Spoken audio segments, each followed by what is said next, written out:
สูงขนมเรื่องแล้วค่ะมาเดมาเลยดีเรื่องเมืองสังนะครับมาหอถึงเรื่องเมืองสังเดี๋ยวพี่น้องเขาก็มา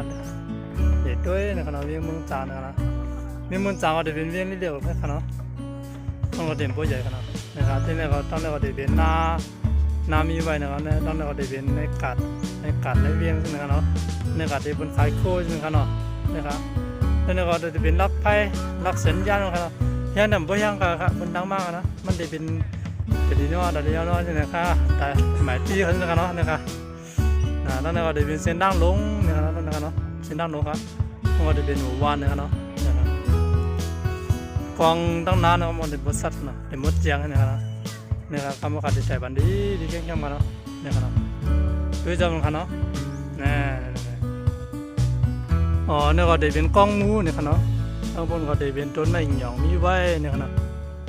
แล้วเนี่ยก็เป็นกล้องมูครับเนาะเนี่ยเป็นกล้องมูอ่ะเป็นสิมเป็นสลัดนะครับเนาะพอตัวมาตรงนี้ได้เป็นหน้าหอใบครับเนาะหน้าหอใบในวิ่งบนตาเนี่ยครับเนาะเนี่ยข้าวในเป็นข้าวบนปุ่มข้าวปอกข้าวนะครับเนาะเนี่ยผมก็ได้มีในปุ่มนะครับเนาะนั่นก็ได้เป็นวิ่งเมืองจังวิ่งอ่อนเมืองจังนะครับเนาะตึกทางขึ้นมาใหม่นะครับเนาะนะครับนี่ก็เรียกสัญญาณมาดึงรับแรงโป่งนะครับเป็นตึกขึ้นมาใหม่นะครับข้าวในว่าบนตึกเป็นข้าวป้อยนะครับเนาะข้าวปีใหม่ได้นะครับเนาะบนตึกหางแห้งไว้เหมือนเดี๋ยวได้บนตึกเตะตังป้อยนะครับเนาะข้าวป้อยปีใหม่ได้นะครับเหมือนเดี๋ยวได้ครับขึ้นมาหน่อยนะครับเนาะขึ้นมา100ได้โดยลงมือน้องไตบุญนะครับเนาะทำบุญก็เป็นวานเป็นขัดที่เป็นขายคู่นะครับเนาะเท่านั้นครับที่เฮิร์นเบิร์นอยู่นะครับเนาะทำบุญก็จะเป็นหน้านะครับเนาะมีรอยห่อไว้นะครับกัดเงี้ยๆครับกัดดีนะกัด24 ชั่วโมงกันนะกัดว่ากัดกันไหนนัดก้ามใครปีนะกัดหนักกันเนาะเอาไปมาหอดถึงมันเบี้ยดีเลยกันเนาะนะครับน้ำบุญก็ได้มีเทียงกันเนาะได้รับต้นไม้นะครับน้ำบุญได้มีนาทำบุญกันเนาะน้ำก็ได้มีเทียงกันเนาะนะครับตัวยาวๆกันเนาะจะได้หันน้ำนะครับเนาะวิวเมืองจางนะครับเป็นหอนตั้งได้เป็นที่อยู่กระแสตาเสียงอยู่ไว้นะเมื่อมันเจ้าเรื่องนั้นก็มันเจ้าก็เรื่องนั้นอยู่เมืองจางได้เฟ้ยนะครับเนาะ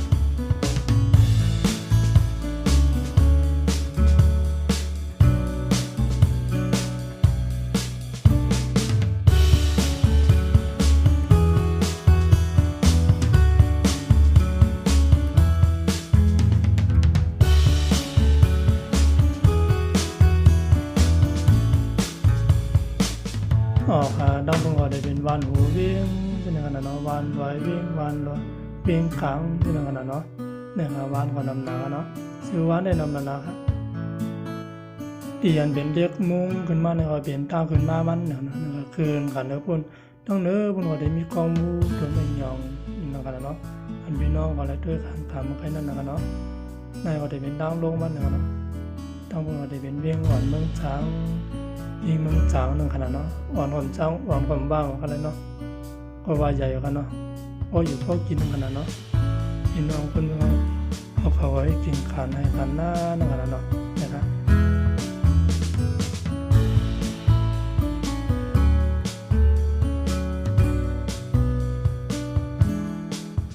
ออกค้าเนาะตั้งใจนึกว่าได้เป็นซุ่มตั้งขายนะ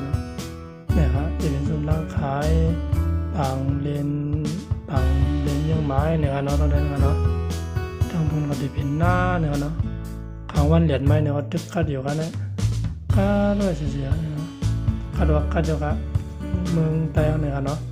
ดีมนดีซื้อเนี่ยเนาะกัดจึงเย็นจันเนี่ยเนาะเมืองไต้เนาะ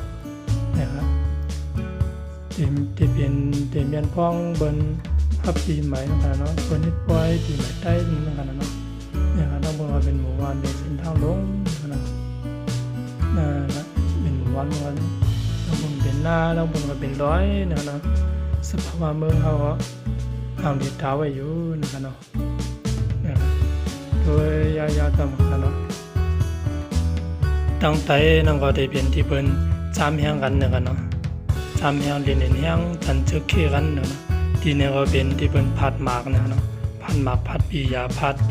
เอาหมากพัดปียาเขาเนี่ยกันเนาะปดตุกอะไรเนาะปดตุกอะไรเนาะเนาะไม่ส่งกันเนาะเนี่ยก็ได้เป็นปล่อยผมจุ่มปีใหม่ใต้เนี่ยนะซอย114นี้เนี่ยเนาะทั้งเนี่ยก็ทางเราเนี่ยก็ได้เป็นเข่งที่เป็นห้องข้ามเนี่ยเนาะเนี่ยครับเนี่ยก็ได้เป็นข้าวยำขางวันเนี่ยเนาะ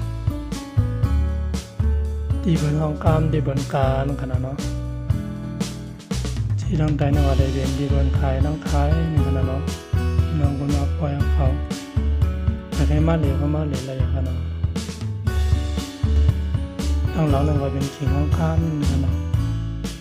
ตัวยาวๆต้องกันเนาะนะครับคำในเอาปาเตียวของน้ำมันไถ่ในพี่น้องเขาแดงคำหนึ่งกันเนาะ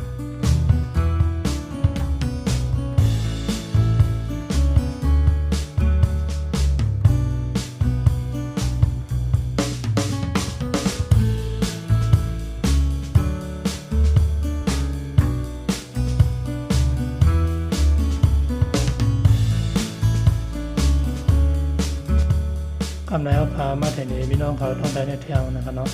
ยังว่าได้เป็นวันเปิดเดจ้าวันกันเนาะวันเปิดที่ทางค่อยวันกันเนาะอย่างไรทุกวันใหม่แทงกันเนาะไอ้ด้วยวิดีโออันเดมาแทงน้องมากันเนาะใบสอง